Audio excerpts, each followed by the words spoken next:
Welcome to my monthly patron Q&A. I am excited to answer a lot of your questions. I have some great answers for your really thoughtful questions. So, the first one, hey Lovey, I'm finding it crucial to set boundaries with non-supportive family and friends who struggle with my success. So this person has 4 questions within there. What advice do you have for navigating these toxic dynamics while staying focused on my growth? How do you maintain your sense of authenticity while navigating the pressures of success and public expectations, especially when those around you may not fully support or understand your journey? How did and do you handle similar situations in your journey to success? And given your boldness and speaking truth to power and calling out negativity, how do you discern when to address pushback or when to step back to protect your peace? These are great questions. Let me start with the first one. What advice do you have for navigating these toxic dynamics while staying focused on my growth? Here's the thing. People's feelings about your success has nothing to do with you. You have to remember that. People's discomfort or struggles with you winning has nothing to do with you because you were not placed on this earth to people please. You were placed here to pursue purpose. Let me slow that down. You were not placed on this earth to people please. You were placed here to pursue purpose.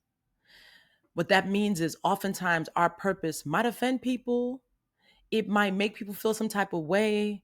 But here's the thing, it's not your business because, again, your obligation is not to them. It's to you, it's to God, it's to your assignment on this earth. So, whatever their struggles are with it, you should not make it your concern. Now, what I recommend for you is that, we love family, we love friends. But if we're noticing that people are struggling with our wins, we might have to create some distance because we will absorb either their fears for us or even their struggles with the fact that we're winning. So then we will self sabotage in the process. So I think, especially for family, because friends, you can be like, you know what? You kind of hate a rating. I'm going to step back for real, for real. And family, you might have to see them at Thanksgiving. What I would recommend for you is that if it's family, create distance in the form of you're not telling them your dreams. You're not telling them your plans before you do them. You're not giving them a chance to pour water on the fire of your life, of your purpose, of your dreams, of your visions. Because these visions were not given to them. It's given to you to make see happen. So as they're struggling with whatever your journey is, you should not absorb what they're throwing your way. You should not take in what their struggles are with you. So those dynamics create boundaries, create distance. Kind of put yourself in a bubble and focus on what you have to focus.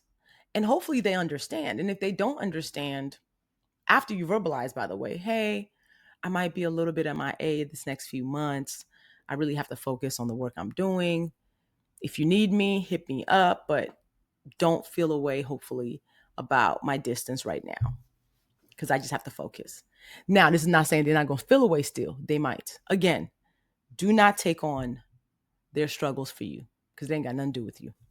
Your second question, how do you maintain your sense of authenticity while navigating the pressures of success and public expectations, especially when those around you may not fully support or understand your journey? Similarly, my authenticity is necessary because it makes sure that I don't engage in constant self betrayal. Who I am cannot change depending on the room that I am in, depending on who I'm speaking to, because I'll be constantly bending myself to be amenable to whoever or whatever that room is. And that is exhausting. That is exhausting. That actually really does take people out. My authenticity is needed because I want to make sure that I am honoring God, myself, and the reason why I was born. So, me maintaining what is true and honest for me is a critical part of my success, actually. It's not just a nice to have, it's a must have. My authenticity is actually what brought me here and gave me the success that I have and my connection with God, right? So, if I stop being authentic, I will lose the very thing that brought me here, the very thing that ensured that I stood out in rooms that I stepped in, the very thing that ensures that my voice cuts through the noise.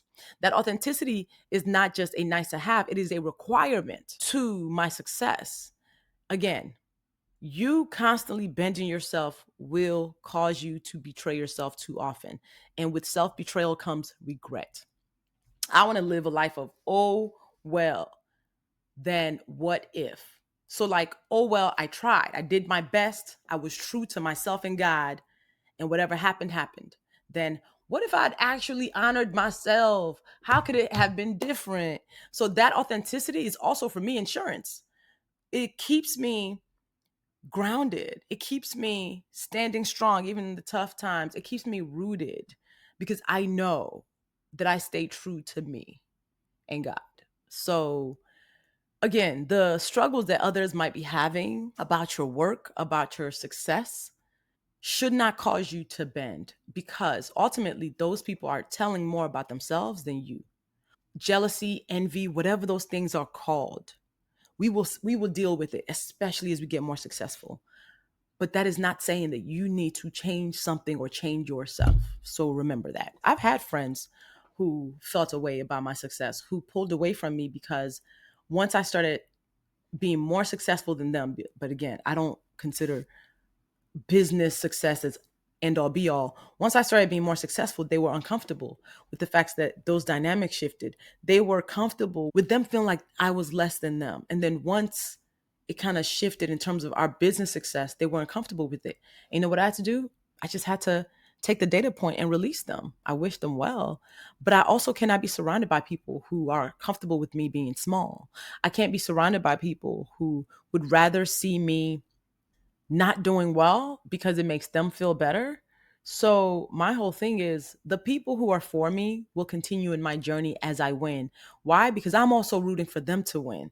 So, I need you to root for me. I don't want to feel that the more that I do, the more you feel away. I won't feel comfortable in maintaining myself in your presence, and I won't feel like you are a safe space. So you have to be willing to release people. When they say like everybody can't come with you, they meant that. They meant that joint. Everybody can't come with you, and that's okay.